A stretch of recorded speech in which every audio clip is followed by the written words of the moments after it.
नमस्कार, आप देख रहे हैं न्यूज़ मेकर सीरीज में आज बारी है बिहार की उप मुख्यमंत्री रेणु देवी की। रेणु देवी कई लोगों के लिए ये नया नाम है, या कई लोग ऐसा सोचते हैं कि आउट ऑफ द ब्लू किसी को जो है वो उप मुख्यमंत्री बना दिया गया है। लेकिन बिहार की राजनीति से वाकिफ मीडिया कर्मियों के लिए ये कोई नया नाम नहीं है। रेणु देवी काफ़ी समय से राजनीति में एक्टिव हैं, लगभग उनके 40 साल का उनका राजनीति का एक्सपीरियंस है। तो थोड़ा सा हम ताज़ा घटनाक्रम को समझते हैं कि बिहार में क्या हुआ इलेक्शन के रिजल्ट्स आने के बाद, और फिर उसके बाद जो है हम रेणु देवी के बारे में जानेंगे। तो बिहार में जब इलेक्शन रिजल्ट्स आए तो थोड़े बहुत चौंका देने वाले थे, क्योंकि बीजेपी को अप्रत्याशित विजय मिली। इतना किसी ने नहीं सोचा था कि बीजेपी की इतनी ज़्यादा सीट्स आ जाएंगी। बीजेपी की 74 विधानसभा की सीट्स आई। जी हाँ, 74 विधानसभा की सीट्स। और वहीं पर अगर हम जेडीयू की बात करें तो जेडीयू की सीट 67 से घट के 43 रह गई। लेकिन तब भी बीजेपी ने अपना धर्म निभाया, गठबंधन धर्म, और तय हुआ कि जेडीयू के नीतीश कुमार, जी हाँ, जेडीयू के नीतीश कुमार, जिनके खिलाफ एंटी इनकम्बेंसी की बहुत ज़्यादा लहर थी, जिसकी वजह से उनकी पार्टी की 25 सीटें लगभग कम भी हो गई, उन्हीं को जो है बिहार का मुख्यमंत्री बनाया गया। नीतीश कुमार बिहार के मुख्यमंत्री बने। तो बीजेपी को इस बार इम्पोर्टेंस ज़्यादा मिले। ये कैसे तय हुआ? यह तय हुआ कि बिहार में इस बार एक की जगह 2 उप मुख्यमंत्री होंगे बीजेपी से। पहले बीजेपी से सुशील मोदी बिहार में उप मुख्यमंत्री थे, और सुशील मोदी लंबे समय से उप मुख्यमंत्री थे।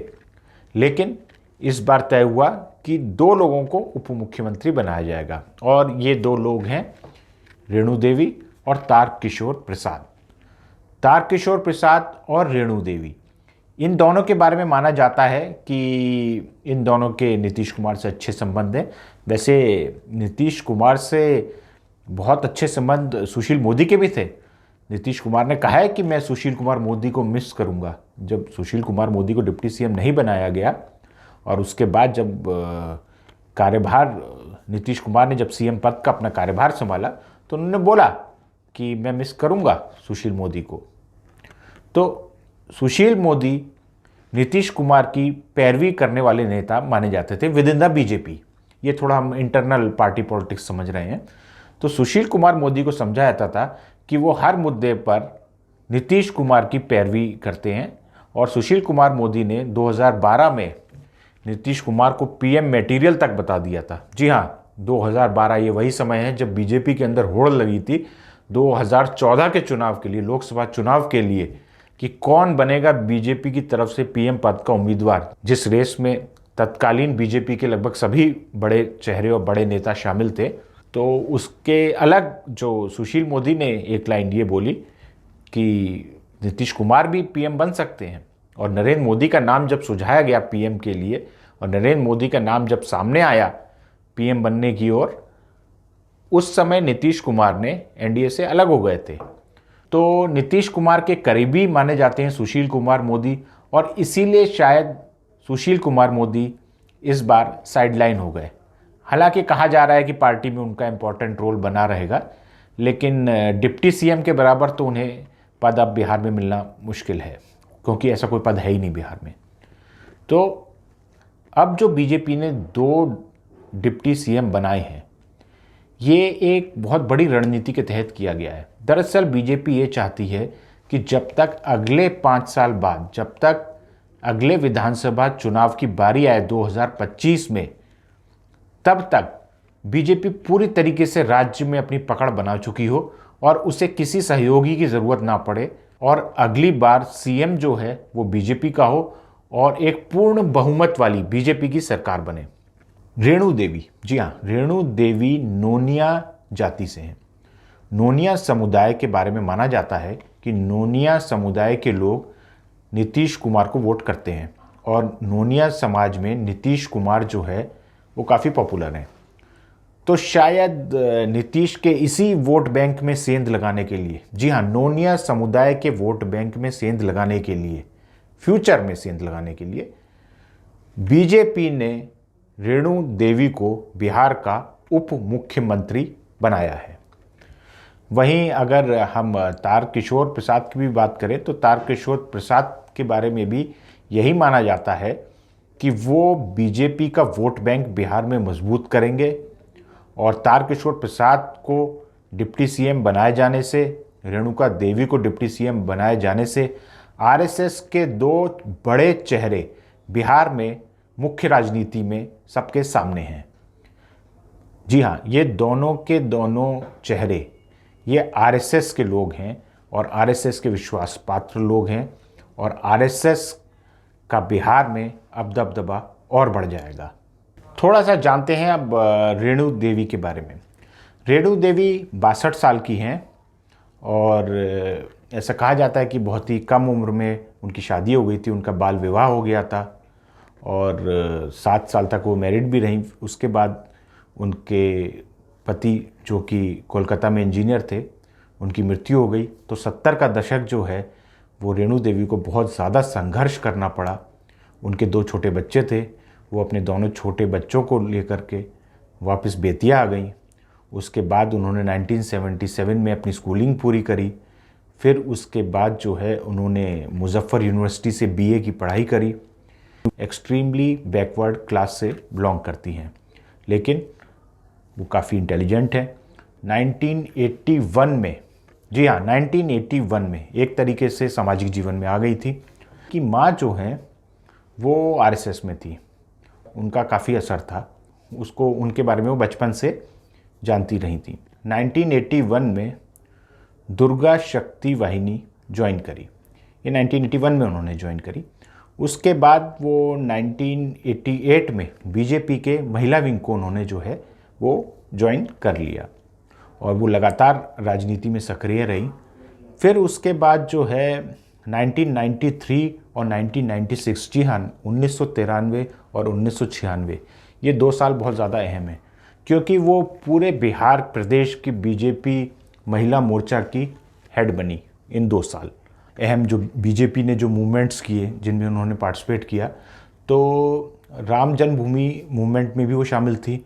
उन्होंने 500 महिला कार्यकर्ताओं के साथ मिलके, जी हाँ 500 महिला कार्यकर्ताओं के साथ मिलके उन्होंने जो है गिरफ्तारी भी दी थी राम जन्मभूमि आंदोलन में।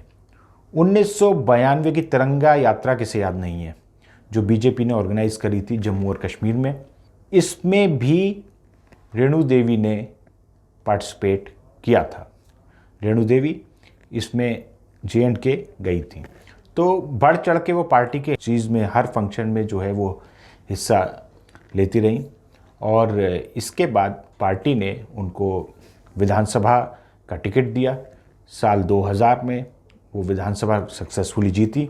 1995 में भी हालांकि उन्हें टिकट मिला था, सबसे पहला चुनाव उनका 1995 का विधानसभा चुनाव था, लेकिन उसमें वो हार गई थी और साल 2000 में वो बेतिया से जीत गई। 2000 में बेतिया से जीतने के बाद साल 2005 में रेणु देवी जो है वो सुर्खियों में आई क्योंकि उन्होंने दोनों बार इलेक्शन जीत लिया। जी हाँ, अगर आप याद करें कि साल 2005 में बिहार में पहले फरवरी में इलेक्शन हुआ। इस इलेक्शन के बाद कोई सरकार नहीं बन पाई थी। फरवरी के इलेक्शन में वो बेतिया से चुनी गई। फिर उसके बाद नवंबर में दोबारा इलेक्शन हुआ। नवंबर में दोबारा इसलिए इलेक्शन हुआ क्योंकि कोई सरकार ही नहीं बन पाई बिहार में। हंग असेंबली में कोई भी गठबंधन नहीं बन पाया और साल 2005 में जब नवंबर में दोबारा चुनाव हुआ तो रेणु देवी फिर से विक्टोरियस हुई। तो रेणु देवी ने उसके बाद रेणु देवी की बिहार की राजनीति में खास तौर पे महिला मोर्चा में बहुत ज़्यादा पकड़ बन गई थी और महिलाओं में रेणु देवी बहुत ज़्यादा पॉपुलर हो गई थी। उसके बाद साल 2010 आया। 2010 में फिर से वो बेतिया से चुनी गई और 2010 में बेतिया में दोबारा चुने जाने से पहले उनका प्रोफाइल बढ़ गया था क्योंकि 2005 से 2009 के बीच में नीतीश कुमार की गवर्नमेंट में जो है वो कला संस्कृति और खेल मंत्रालय की मंत्री बन चुकी थी, तो उनका प्रोफाइल जो है वो बड़ा हो चुका था। उसके बाद अगर हम बात करें कि साल 2010 में उन्हें फिर से विक्ट्री मिली और वो फिर से मंत्री बनी, लेकिन 2015 में उन्हें एक सेटबैक झेलना पड़ा जब वो विधानसभा के बेतिया से इलेक्शन सिर्फ 2000 वोटों से हार गई। जी हाँ, मदन मोहन तिवारी कांग्रेस के, उन्होंने सिर्फ 2000 वोट से रेणु देवी को वो इलेक्शन हरा दिया। रेणु देवी के लिए लेकिन ये जो सेटबैक लगा वो उतना अखरा नहीं उन्हें, क्योंकि साल 2014 में ही वो बीजेपी की वाइस प्रेसिडेंट बन गई थी। बीजेपी में वाइस प्रेसिडेंट बनने वाली वो बहुत ही गिनी चुनी महिलाओं में से एक थी। उसके अलावा बीजेपी के पार्टी अध्यक्ष अमित शाह ने उन्हें नॉमिनेट कर दिया था बीजेपी की वर्किंग कमेटी में भी। तो रेणु देवी का कद जो है वो ऑलरेडी काफ़ी बड़ा हुआ था। इसके बाद अगर हम बात करें कि साल 2020 की, तो साल 2020 में जो विधानसभा का चुनाव हुआ उसमें रेणु देवी को एक बहुत बड़ी विक्ट्री मिली। लेकिन साल 2020 के चुनाव में एक बात और ख़ास हुई बिहार के चुनाव में कि महिलाओं ने चुनाव में बढ़ चढ़कर हिस्सा लिया और महिलाओं का जो वोट है वो एक बहुत बड़े फैक्टर के रूप में उभरा एनडीए की जीत में। तो महिलाओं को एक रिप्रेजेंटेशन देने की बात आई, महिलाओं के आगे एक स्ट्रॉन्ग फेस की बात आई। बिहार की राजनीति जो आम तौर पे जाति की राजनीति होती थी या बीच में कुछ विकास की बातें हुई या धर्म की राजनीति पे भी बात हुई, एक नई राजनीति बिहार में अब शुरू हुई है, वो है महिला वोट की राजनीति। और महिला वोट जो है उसकी वजह से बीजेपी को और एनडीए को बहुत ज़्यादा फ़ायदा हुआ है। महिलाओं ने ज़्यादा वोट किया है पुरुषों के मुकाबले। तो इस चीज़ को बीजेपी आगे के लिए देख रही है। बीजेपी का मानना है कि अगर अगले 5 साल वो इस चीज़ को, इस मोमेंटम को कंटिन्यू रखती है, महिलाओं में अपनी पॉपुलैरिटी बना करके रखती है, तो अगली बार और जो जातियां जो उन्होंने जोड़ने की कोशिश करी है, तारकिशोर प्रसाद और रेणु देवी को डिप्टी सीएम बना के, अगर वो जातियां जुड़ जाती है, महिला वोट भी जुड़ जाता है, तो अगली बार बीजेपी को शायद किसी एलआई की ज़रूरत नहीं पड़ेगी और वो सिर्फ अपने बलबूते पे, जैसे केंद्र में बीजेपी की सत्ता है, ऐसे ही शायद वो बिहार में भी सिर्फ अपने बूते पर सत्ता पे काबिज हो पाएगी। तो ये थे हमारी आज की न्यूज़ मेकर रेणु देवी। देश और दुनिया की बाकी खबरों के लिए देखते रहिए INS फीड्स।